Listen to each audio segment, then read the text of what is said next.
Welcome back. Today I'm going to share with you how I made this cabinet slash sink slash countertop for a flipper project that I've been working on. And it's all out of regular 2x4s pine, not just 2x4s, but I use some tongue and groove and just some 3/4 inch plywood. Not plywood, I'm sorry, I use 3/4 inch wood and just like boards you'd buy at Lowe's or Home Depot. Anyway, you can see what I'm doing here, just measuring the height. It's about 6.5 feet tall, I'm guessing. It's about 48 inches wide, maybe a little bit wider than that. And I looked at the space before I built it and decided how wide I should make it, and traditional depth is about 25 inches. I think it's around 25 inches deep. And I'm just going to show you what I did. In the end, I stained it with an early American stain. Minwax makes it.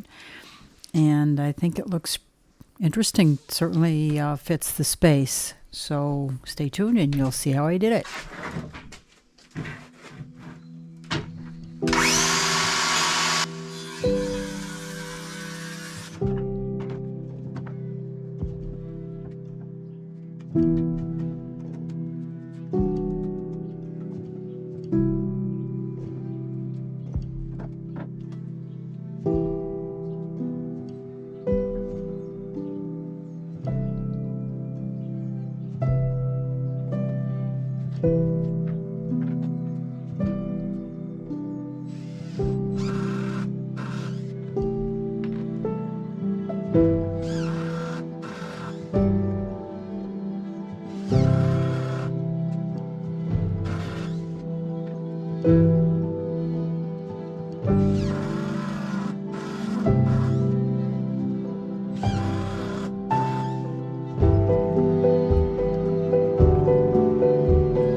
So this is the, I don't know, sink cabinet? I don't know what you want to call it.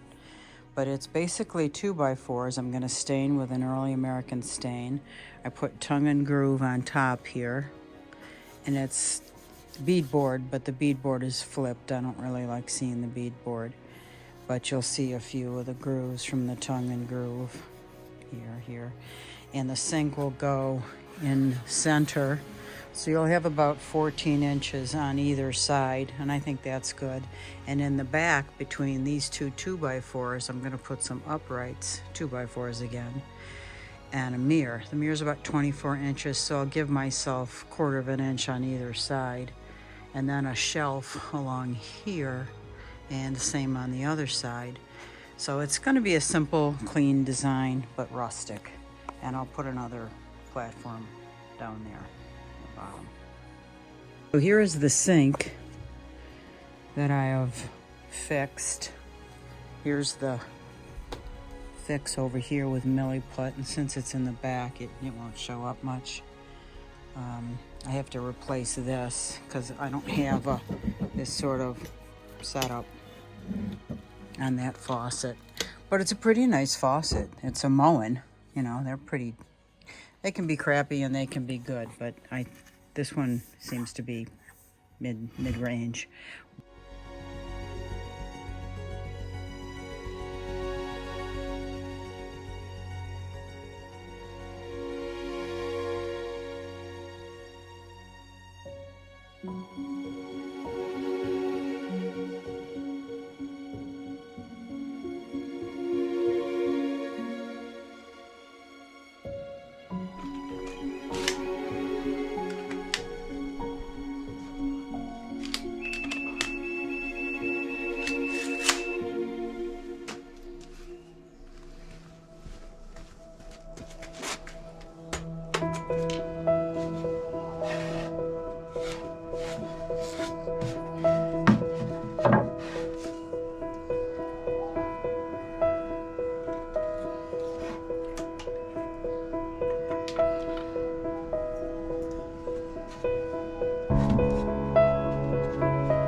So I mixed up some water putty and I filled in a lot of the holes. There was a big knot hole here. I filled it in with sawdust first and then capped it over with the wood putty. And I'll just sand it out. It's not meant to look like a brand new piece, and it's gonna have a stain on it. I filled in some cracks there. I filled in all the screw holes right there. Ooh, right there. And all along the whole piece, including in the front. I did do a sand on it first, and anyway, I'll sand it again once this dries solidly, maybe in 2 days, and then put a stain on it. Then I'll put pallet wood on after the stain is on and dried. So I put 2 coats of polyurethane on the top of this. I'm gonna put another coat on, and I sand in between so it's somewhat waterproof. And I put dividers for this center cabinet where the water lines will all come through in the back. And I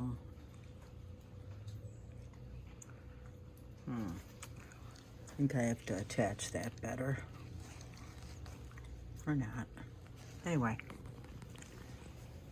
this door will go on the front.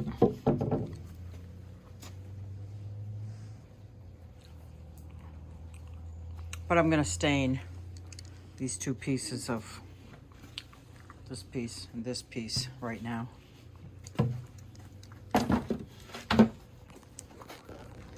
And it's got a single coat of urethane on it, but 3 coats of urethane on the top. Okay, this is the final coat. I'm using polyurethane, so it goes on clear, and using this chip brush. So I gotta be careful not to lose hairs. And it looks like I have a leak, that water dripping. I also go over it once I see the bubbles. They sometimes dissipate.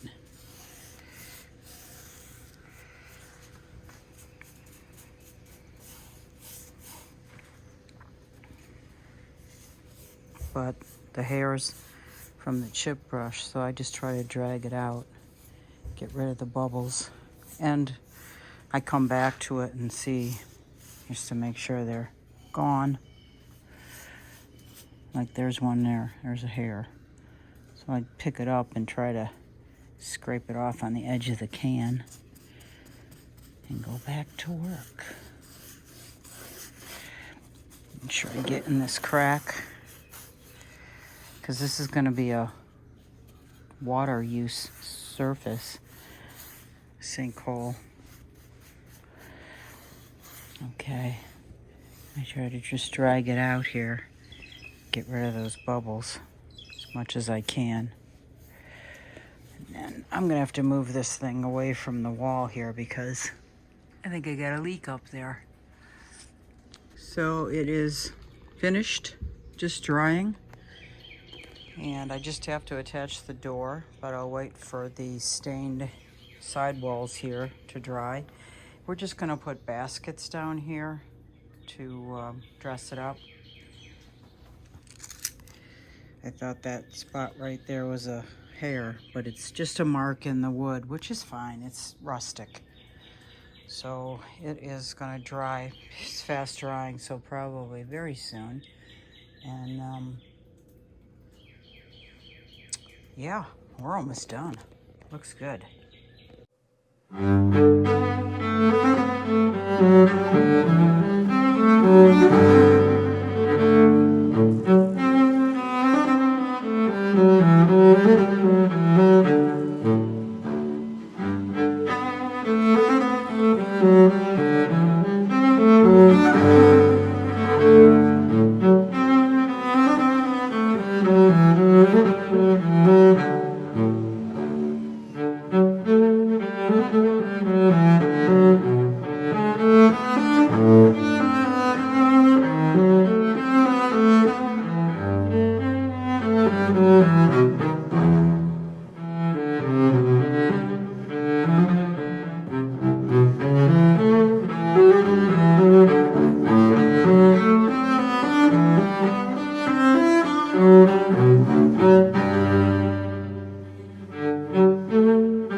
So I took some of that pallet wood and I attached it to the back. I'll show you that in a second. But this is the way it looks like on the front. I think it looks pretty cool. But you can see, I can see through. And so what I think I'm going to do is put some black material on the back side of this. And that's the back. I'll put some black material here so when you look through these holes, it'll just in the slits where it's not perfectly, it's not tongue and groove, so it's not, you can see through. But you'll just see the black, so it'll fall off. But I think that looks pretty good. I'm happy with that. So the door is finished and attached. I put it on with those hinges. Little handle. That's what holds it in. This is where I'll hide all the stuff for the sink. And this is the sink again, and that is the faucet. So it's brushed nickel, satin, whatever you want to call it. So I'm stapling this black felt onto the back of the kitchen cabinet, sink cabinet that I made, because you can see through in certain areas and you just want to see black. So that's why I'm putting that up. And this is almost ready to be installed. Definitely got dusty out here, but that's not a problem. And a few cobwebs up there. But it's ready to be cleaned up and taken to the location to be installed.